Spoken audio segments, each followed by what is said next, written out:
out of England, originally owned by the Miles family on the South Island in New Zealand, and travelling across the ditch twice a year since about the 1990s.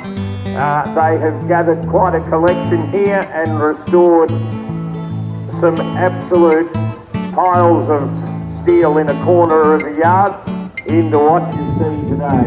The Ruston Foster engine, one of those engines that would have come out, brought out by a government body or a council, and would have been used for all sorts of things, whether it was a rock crusher, doing all sorts of works around municipalities. And then, of course, a lot of them found their way into private hand contracting, doing mainly thrashing and all that sort of thing, and would travel from southern New South Wales right down to Warrnambool doing the thrashing over a 9-month period.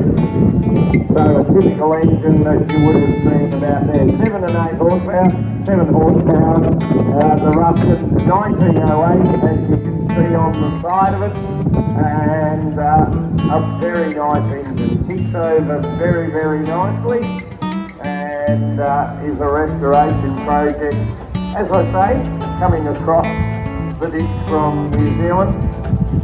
Twice a year they have restored one of their engines. The next engine coming past is a typical engine that would have driven a thrasher, and we know this one did. So it belongs to the Scobie family out of Dean and Newland, and the Scobies are a huge part and have been a big part of Lake Goldsmith virtually from its inception. And for those people who were around last night or yesterday afternoon, we put the Fowler on the tractor pulling sled, and let me tell you, it didn't let us down. It pulled it virtually right up to the very end. So people have asked me today who watched the tractor pulling, how come that engine is 7 horse and the tractor that's pulling is 100 horse? How do they do it? Totally different horsepower rating. An engine in a tractor, truck, car is brake horsepower, and these are a Newton horsepower, which goes back way back when horsepower. So the equivalent to that in a tractor today would be about a 200 horse farm tractor.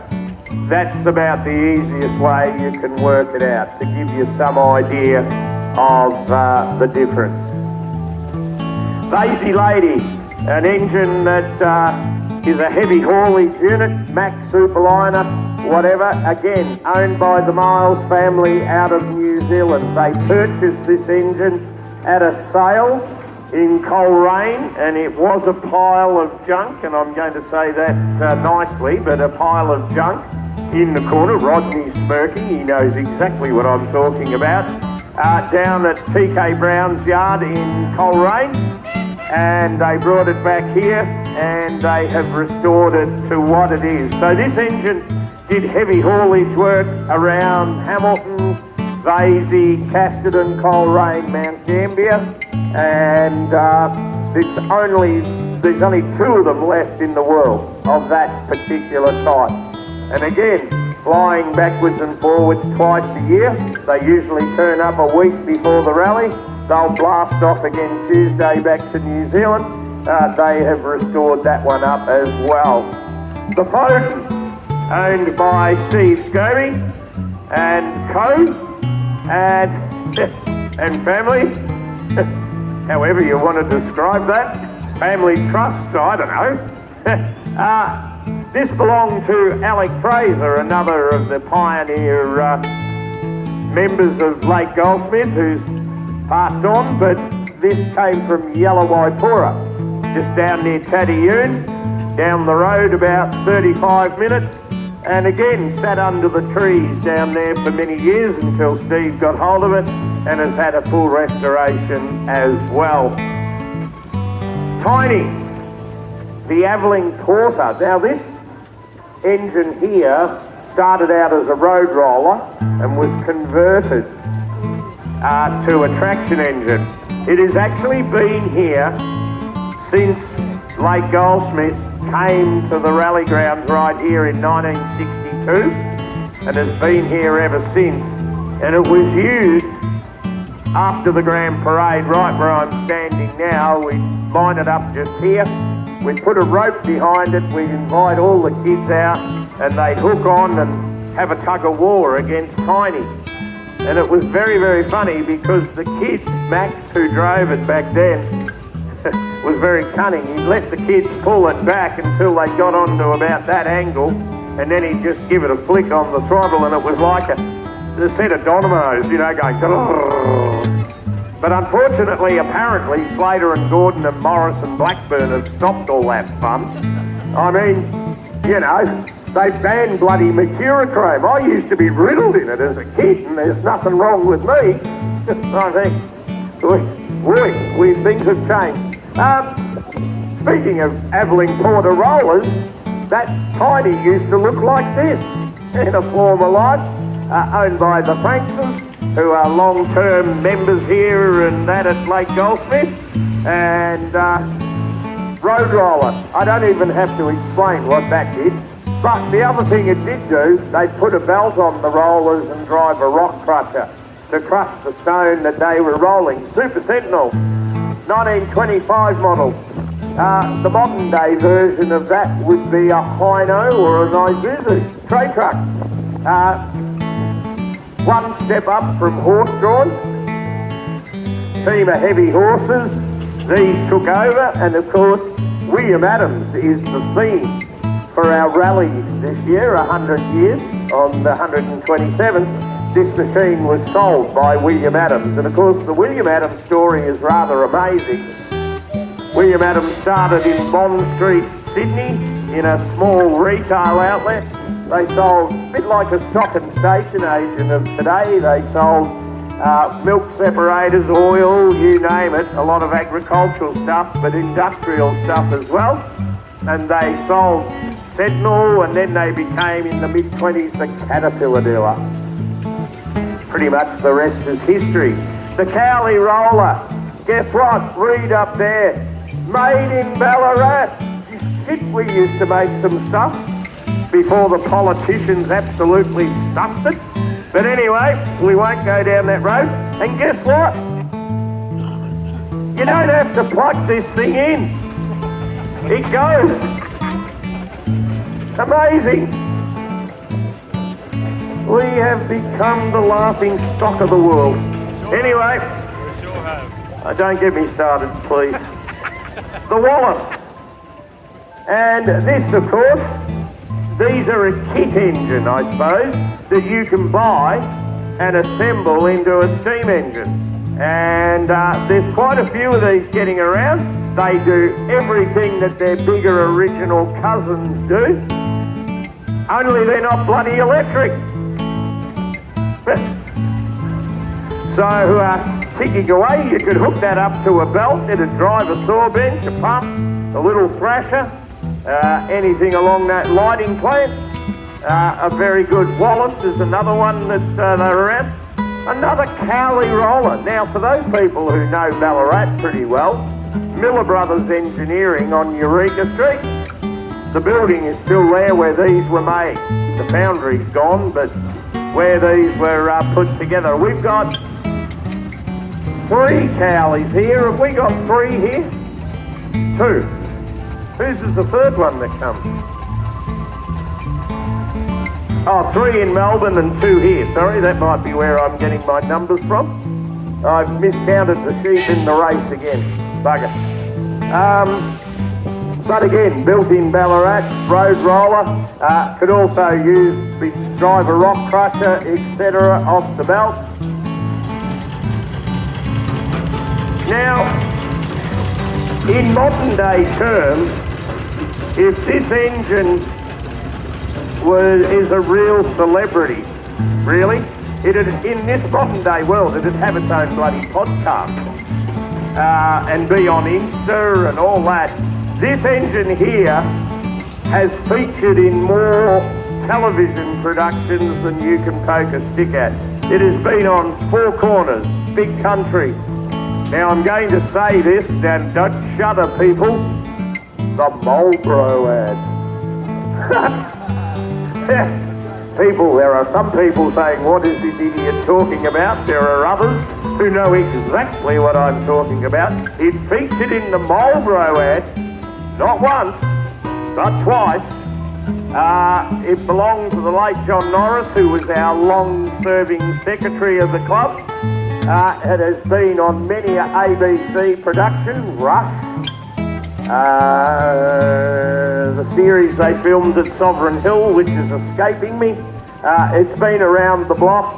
It's been in Melbourne. It's done parades down Flinders Street. It's been pictured in front of the Flinders Street station. It's a megastar of engines, the mighty Victorious, and towing the ploughing, well, the winches for the ploughing that we've been doing out here. Another Sentinel coming up. Again, William Angliss sold product, no doubt, and again, in modern day terms, a Hino or an Isuzu, but what a revolutionary thing these were. They could carry up to 8 tonne, and you didn't need horse, you didn't have to harness your horses, you didn't have to put a nose bag on them feeding water, you only had to supply water to the boiler, and you can see the transition into the more modern truck. We have lead springs, we still have a chain drive, we don't have a diff, but you can see we've got a cabin, not exactly highly functional in today's terms, but nevertheless it would have been a great step forward from being out in the total element. And we're starting to see a steering system in them that sort of you can picture as a transition between a steering box and a dragling type system. Later on in the Sentinels they did have a proper steering box with a pitman arm and a dragling. They were virtually the same as what you would look at in a modern day truck, except they weren't power steering, they were arm strong. And let me tell you, at a slow speed you needed to be arm strong. So very quiet, very efficient, 12 mile an hour. So you could cover a bit of ground and they would pull off the walls and out into industrial areas. A Z7 ploughing engine. Now the balance plough that's down the bottom end, that's exactly what these machines would pull. You'd buy them in a pair, they would sit at either end and pull the plough backwards and forwards across the paddock. This machine came out from England with another one that's brand new to do the Murrumbidgee irrigation. And then after it had finished on the pair of them were finished on the Murrumbidgee irrigation scheme, the Melbourne Metropolitan Board of Works bought them, and the two of this one and another one put the entire treatment works, and the other one, unfortunately, they cut up and buried it on the farm at Werribee. Combination here, this little grader originally would have been pulled by horses, would have had most probably 2 horses on it, but then a lot of the horse-drawn stuff was converted over to go onto the mechanised era. Same principle, single pole, and man stood on the back and you wheeled the wheels and away you went. That's a Russell Jr. grader blade. Now have a look at this. I love this. One of our junior members, yes, the dozer's bigger than him, but let me tell you, he can drive. Young Hutch, driving the D4, and boy have these things done a power of work. A D4 cat owned by the Hutchins, proud grandpa walking over there. He won't hear a word I'm saying, he's totally bloody deaf and ignorant. Oh, he did hear that. Now, this is a conversation him and I have regularly. And his grandson there, and coming along behind is Dad. And is there another young, oh yep, number 2 is there. B1, B2. Hudson's earth moving, very well known around this part of the world. Mark up there, the cable scoop. I'm sure, there we go. Hutch will give you a demonstration. Now, all cable operated, quite an art form in hooking it up, and when you broke the cable, to thread that all back up was a plain, excuse the French, bastard of a job. There is nothing easy about it at all. But a scoop like that, they would sometimes, you see on the back, you'd have another dozer pushing with the blade up against the back in hard going. Many a dam and many a earth moving duck there. John Deere G.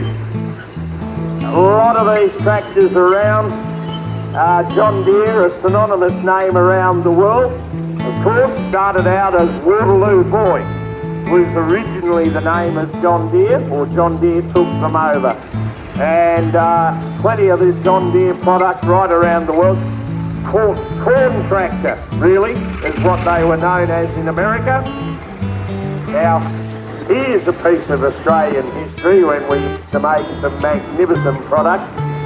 The Super 90 Chamberlain, built in WA, and boy oh boy, GM, little 71 series GM supercharged two-stroke diesel, and these tractors made a lot of farmers a lot of money. They were broad acre stuff, they coupled them up, they were around the 100 horsepower.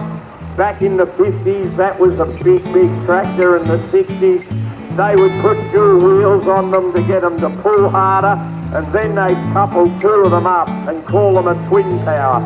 And double the horsepower, pulling 40 foot wide, 35 foot wide gear to start really covering the ground. They are a very popular tractor. In fact, the tractor was so good, John Deere bought Chamberlain out to take them out of the market in Australia to get a foothold here. So Chamberlain tractors throughout the Mallee, the Wimmera, Harwin, Winchelsea, these were the tractor. And let me tell you, when they are pulling hard, they sound magnificent. But most people that drove them are deaf as a post, like Hutch. He didn't hear that. But a true statement. Righto, there we go. Owned by Danny Bingham from Bingay. And Danny Bingham Harvesting, who's brought down the sled from Quambatook. And this is a 60-30 John Deere. And Dougie driving, captain's sled. And this tractor came out of WA.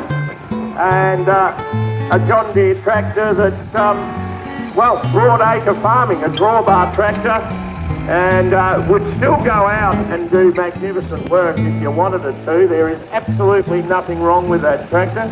Most probably doesn't have a Bluetooth system and a GPS system and a fully air-conditioned system, and some of these modern soft farmers couldn't drive. Oh, that'll get back.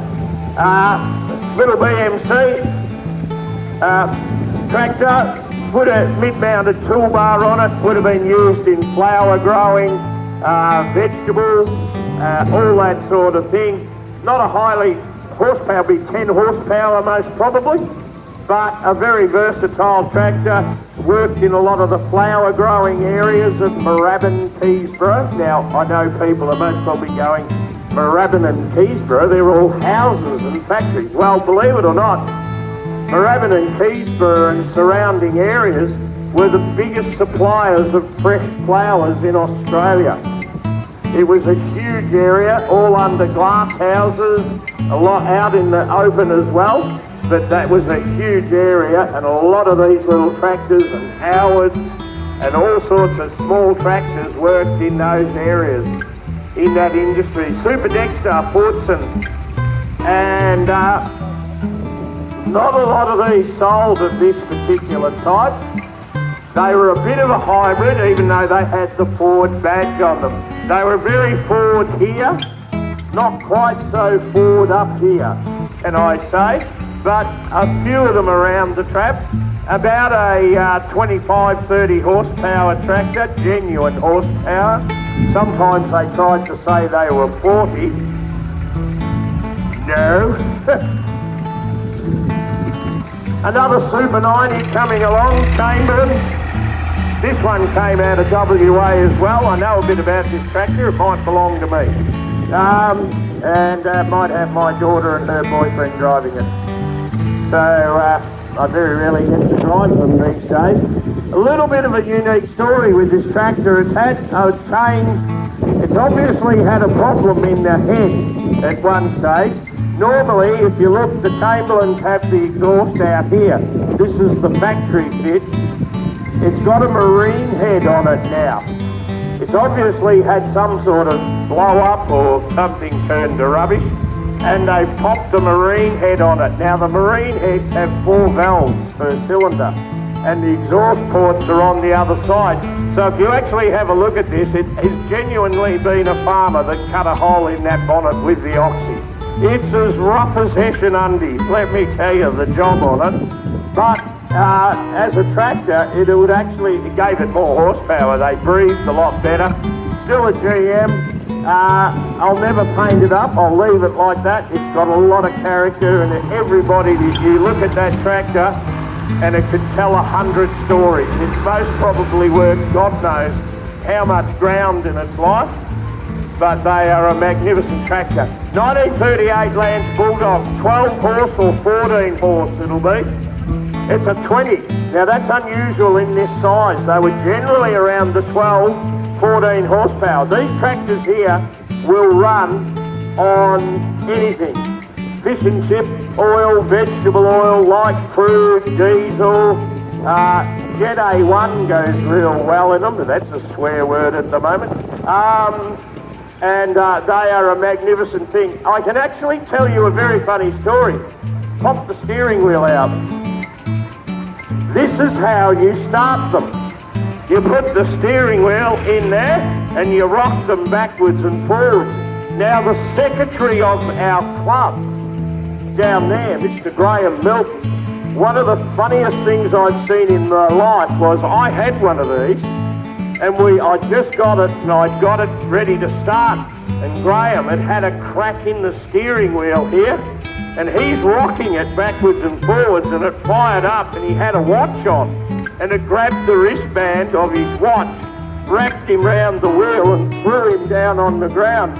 It is still one of the funniest moments. I had tears streaming down my face, and he was laying there tall an ambulance. I couldn't possibly. Anyway, very funny, but you open that up, pop it in, blow lamp under the front, get the bulb under there, cherry red, rock it, and away they go. But they can go forwards or backwards, and that is a trap, so you've got to watch when you fire them up. So there's your crank handle or your starter motor right there. Grey Fergie, and you're looking at me now going, no, it's red, you dickhead. You see? It is red. Well, bit of a story to that. When the 35s came out, the Fergie 35s, an updated model, there was a lot of Grey Fergusons left in dealerships, and they had them on floor plans, and they were paying for them.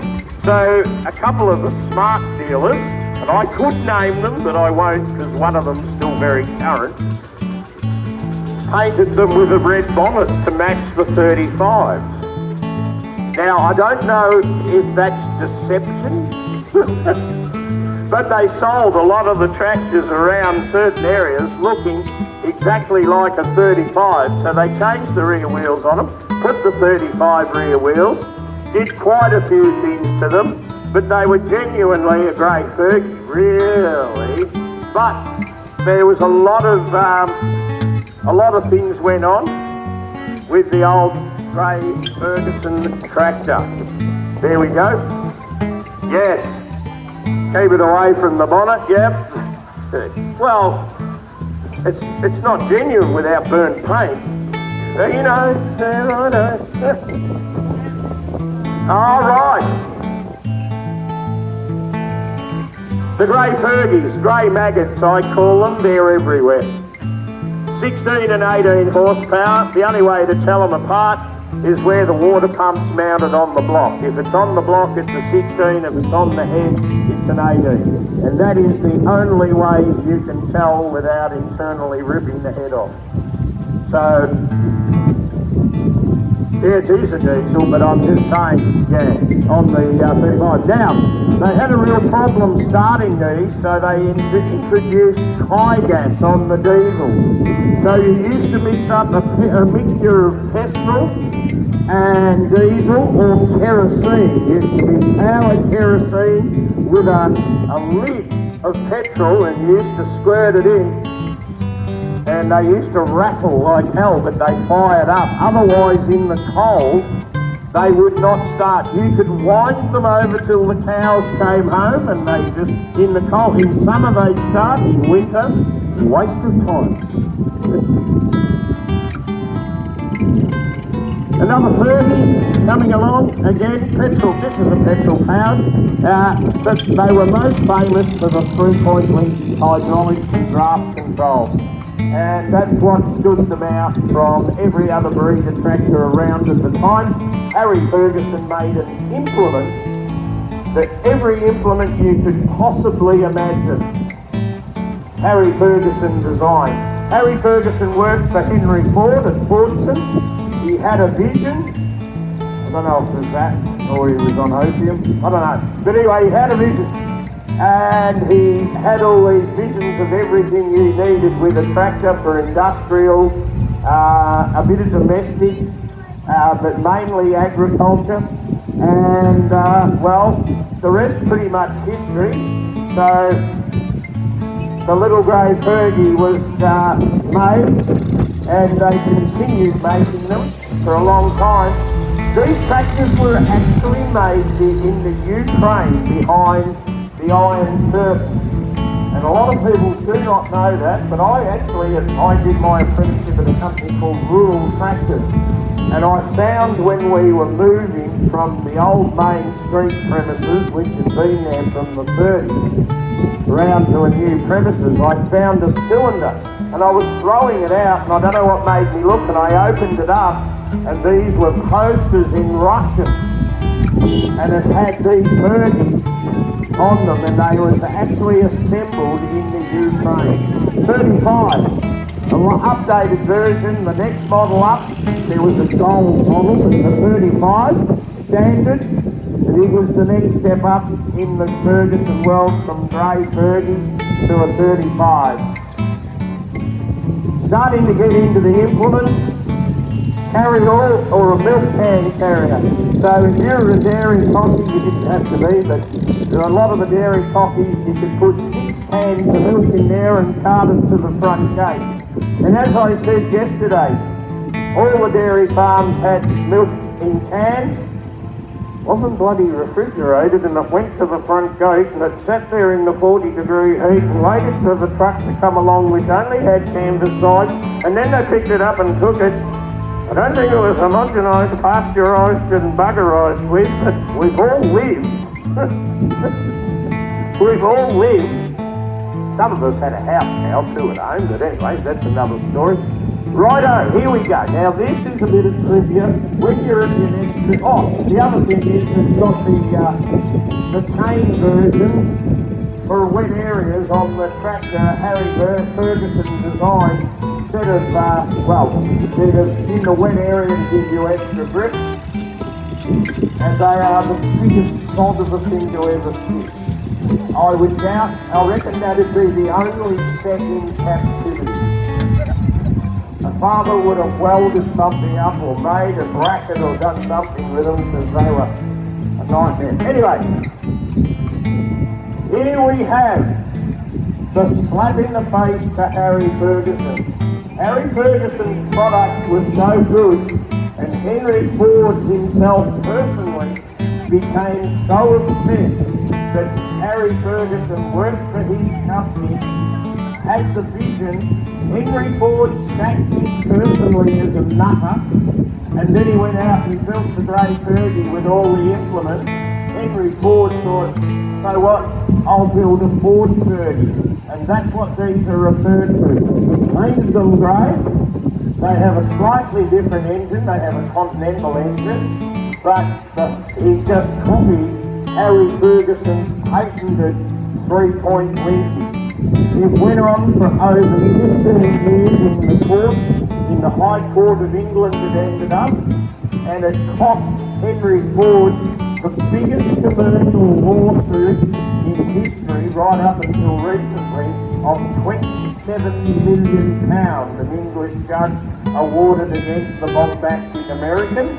And then Henry Ford went on for another 10 years appealing and trying to whittle away and break Harry Ferguson. Harry Ferguson became very sick, now known as a nervous breakdown. Didn't see a red razoo of it before Henry Ford started paying the £27 million debt off. So there is a bit of history between Ford and that, but they copied them. When the order was made, Henry Ford shipped a hell of a lot of these tractors to Australia, but mainly South Africa. And there's a lot of them in South Africa. They also fitted a side valve V8 to the Ford 30 in Canada. So there we go, 135, what a tractor. They have been in agriculture doing absolutely everything. All the municipalities had them on parks and gardens work, golf courses, you name it. These were still an outstanding tractor, and a lot of orchards still around Gruyere, Wandon and all that area will have a couple of these. One of them has 21 of them parked at their orchard. 135s, they still use them when they're picking. So a very versatile tractor. Another grey Fergie coming along. This one had a totally different use. This was used as an aircraft park at Benalla Airport from brand new. There were 3 of them there, and they were there up until about 4 years ago. As you can see, it's got a P2 written on it, but they had a platform here on the back. They have a straight bar, different bars that they towed aircraft around the Benalla Airport, and the second operator stood up here. They can also tow a tractor, a trailer or whatever on the back. And of course, they were working fine up until 5 years ago, and a person got into HR and decided that they weren't a safe tractor to be pulling around with, so got them, sacked them, got rid of them. They turned up here, and he went to try some new one, a new aircraft target, $250,000, and then suddenly wanted to buy them back. No. We were talking about Harry Ferguson and what a visionary he was, and I said before, he also designed stuff for the domestic market, where you can't get any more domestic than this, the poo cart. So, before we had flushable toilets, we had the old outhouse in the backyard. And the nightmen, if you live in an old area of Melbourne, there's all these lanes that run around, and the nightmen would come along, and these used to be the pee and poo in there, and he'd come along and he'd grab an empty one out of the top, he'd walk up, flick with his foot the little door on the back, reach down, drag the full one out, throw the empty one in, then pick the full one up. 9 times out of 10 they put it on their head. And hence the story, as flat as a shit carter's hat, comes from, because the nightmen, they used to wear an old denim hat, and they would go, why are some of you old gentlemen laughing? It's a fact. It's politically incorrect in this world. Do you think I care? No. But it is a true fact. I am stating a fact. So Harry Ferguson designed the poo cart, but I think the funniest thing is there's a couple of pictures around. See, when you were travelling out to empty them all out, they would sit up in here with a thermos and their sangers, eating a sandwich at midnight or 3 a.m. in the morning and having a cup of tea. And yeah, you could imagine the workstation now, couldn't you really? You don't need to be a visionary to think how they'd react, really. Wouldn't be good. But anyway, so Harry Ferguson designed the Poot Hut. We think seriously it's the only one left in the world. I can't understand why. I'm sorry. It is funny. Now this came out of Bendigo. This was used in the city of Bendigo, or somewhere in Bendigo. Well, that's where you found it, Bendigo. It belongs to the club, doesn't it? The Fergie Club. And as I say, it is a very funny part of Australian history. And a notice to members, moving this night cart. I think that's hilarious. Moving and, yeah, doesn't matter. It's just my warped sense of humour. Anyhow, there we go. Harry Ferguson, he was certainly a visionary. There's a woman sitting there in front of me. She's a little horrified, I think. But it's true, it's a fact. The Gold Fergie 35, and these were the real transition between the grey and the red 35. Gold 35, the least amount of 35 in a model made, and they have become a real collector's item now. The little mini trail, the Honda, let me tell you, many farmers have them. They used to throw them on the back of their cultivators and everything and be out working, and then they used to ride these things home. I'm not quite sure in the evening if they'd had a couple of beers and they were riding it home would have been a good thing, but anyway, I know a farmer. A Chamberlain here. Getting towards the end of Chamberlain's reign, the C6100, no GM in this, but you can see this model here was virtually copied by John Deere. John Deere were on the verge of taking them over at this stage, and there's a couple of models of Chamberlain John Deere. You can see the connection. We haven't got one here on this one, I don't think, but yeah. Drawbar tractor, hydraulic remote, PDO shaft, and again a Prodega tractor, sold by Hancock. My God, there's a blast from the past. The Scobie brothers, who are now Scobie's service centre in Ballarat, they both did their apprenticeship at Hancock. That's many years ago. We're all getting very old.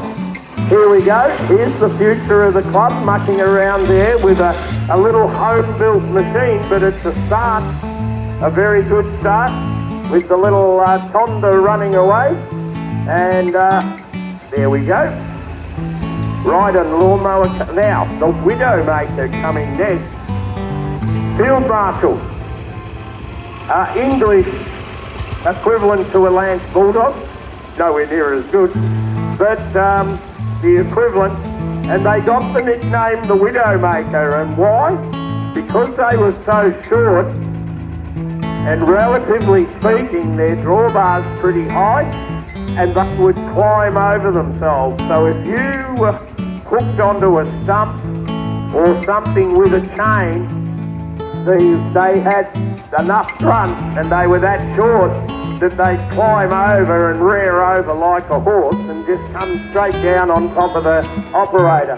And in England, they had the name the Widowmaker. They killed many a farmer in the UK and also in Australia. There was quite a lot of these field marshals dotted around. You start them with a shotgun a cartridge. So you load a cartridge in and you hit it with a primer and all in it, and bang, and that's how they fire off. Only the English could come up with something like that. Fowler traction engine. 1909 fella. You heard of Melbourne having the statue, the Yellow Peril. Lake Goldsmith got the Yellow Fowler.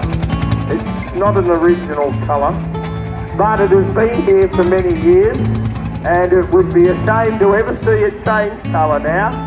And again, an engine that would have been imported out to Australia. Don't forget, ladies and gentlemen, these were all on a sailing ship. And they would have been hand-loaded into the hull. So you would order one of these things, your letter would take 12 months to get back to England, then they would have to make it. So 4 to 5 years later, you got your Fowler traction engine. That's if the boat didn't sink or was diverted to another country. So it was a real process in getting them. A 135, again, a tractor that you look at and could most probably tell you a million stories in it, 8,800 hours of life. Another Caterpillar, sold by William Adams, the 22, and a lot of very, very early Cat, 30s model, and again, a drawbar model, but a lot of these were used around Kinglake, Monbulk, Sylvan, anywhere along that, right around Australia in similar country. The D4, dozer, cable operated blade. This one came out of New South Wales. Reckon it was a road sport machine before we got it. That's my young bloke on it, and with the headache bar and everything still on it, and still works like a treat. The D4, a very versatile machine. A lot of people don't realise that the D2 Caterpillar, still to this day, is the best power-to-weight Caterpillar dozer ever made. So if you actually work out their weight, power-to-weight ratio, they have a better power-to-weight ratio than a D10, D9, D8, any of the other bigger dozers. Anyway, ladies and gentlemen, that looks like our grand parade for today. Thank you for coming out. It's been I'm surprised anyone's here after the start to the weather this morning. Hope to see you coming back here for many, many years to come, and I hope you've all had a great time here this weekend. Thanks very much, ladies and gentlemen.